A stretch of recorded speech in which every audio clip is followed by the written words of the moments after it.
Okay all right hello students, welcome to quest education. मैं आपका biology educator Anuj Kumar. आज का जो हमारा टॉपिक है वो जिसमें हम पढ़ेंगे introduction to cell and cell theory. So let's start with this topic. Okay, before starting this chapter एक चीज जो आपके सबके मन में आता होगा कि सेल, आखिर सेल है क्या। अगर मैंने आपसे पूछा कि सेल है क्या तो आप सभी का आंसर क्या आ जाएगा कि cell is the basic structural as well as fundamental unit of life. अब हम लोग इसको basic structural and fundamental unit of life क्यों बोलते हैं? देखो, जैसे सपोज घर को बनाने के लिए सबसे छोटी इकाई क्या होता है? एक ईंट का रिपीटेशन कर करके फिर ही तो आपका घर बनेगा ना। सेम वेज हमारा बॉडी को बनाने के लिए जो स्मॉलेस्ट यूनिट है वो क्या है? सेल है। अब सेल को हम लोग structural as well as fundamental unit क्यों बोलते हैं? क्योंकि सेल ही है जो कि हमारा बॉडी का स्ट्रक्चर को फ्रेम आउट करता है, एज वेल एज जो हमारे बॉडी में डिफरेंट मेटाबॉलिज्म हो रहा है, डिफरेंट फंक्शन हो रहा है बॉडी का, वो भी कौन कंट्रोल कर रहा है? सेल ही कर रहा है। तो इसलिए हम लोग क्या बोलते हैं कि cell is the basic structural as well as fundamental unit of life, right? Cell is the basic structural as well as fundamental unit of life. अब लिविंग ऑर्गेनिज्म को होने के लिए कम से कम एक सेल तो होना ही पड़ेगा। अगर तुम्हारे अंदर सेल नहीं है तो तुम लिविंग नहीं कहलाओगे। इसलिए वायरस क्या नॉन लिविंग होता है, तो लिविंग होने के लिए क्या होना पड़ेगा? एक सेल तो होना ही पड़ेगा। अब सेल डिफरेंट, सेल एक सिंगल टाइप का भी हो सकता है, सेल मल्टीपल टाइप का भी हो सकता है। अगर तुम्हारे बॉडी में सिर्फ वन सेल है तो तुम क्या हो जाओगे? Unicellular organism. अगर तुम्हारे बॉडी में मल्टीपल सेल है तो तुम क्या हो जाओगे? Multicellular organism, right? तो on the basis of number of cell you can be unicellular organism as well as you can be multicellular organism।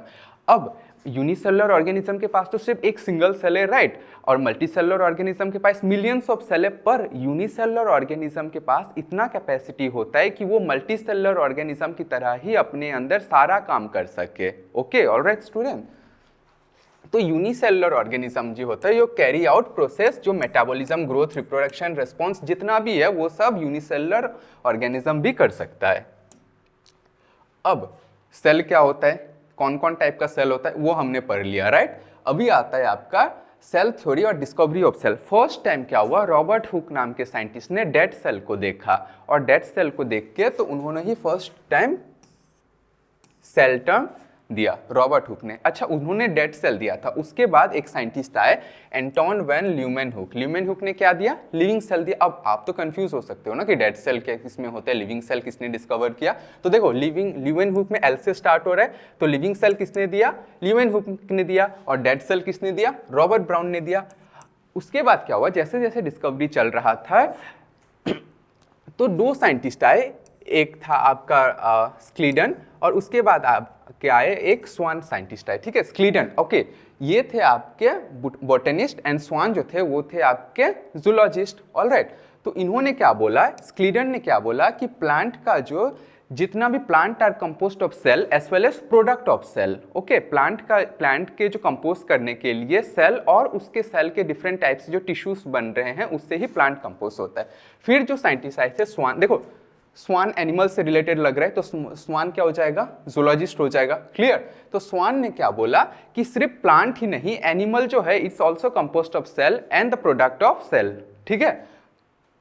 फिर क्या हुआ, पर स्वान ने क्या एक हाइपोथेसिस दिया था कि all the plants as well as animals are composed of cell as well as product of cells. ये हाइपोथेसिस था, अभी तक वो क्लियर नहीं हुआ था। फिर क्या हुआ कि स्क्लीडन एंड स्वान ने दोनों ने आपस में दोस्ती कर लिया और दोनों ने आपस में मिलकर रिसर्च करके एक सेल थ्योरी दे दिया था। सेल थ्योरी में बोला गया था कि all plants and animals are composed of cell, ठीक है? जब ये चीज हो गया था, जब इनका थ्योरी आ गया था, तो फिर लोगों के मन में एक क्वेश्चन आया कि अच्छा ये बताओ कि सेल तो हम लोग समझ रहे कि सेल जो है मतलब different plants as well as animal का body cell as well as different types of cells से बना हुआ है, ठीक है?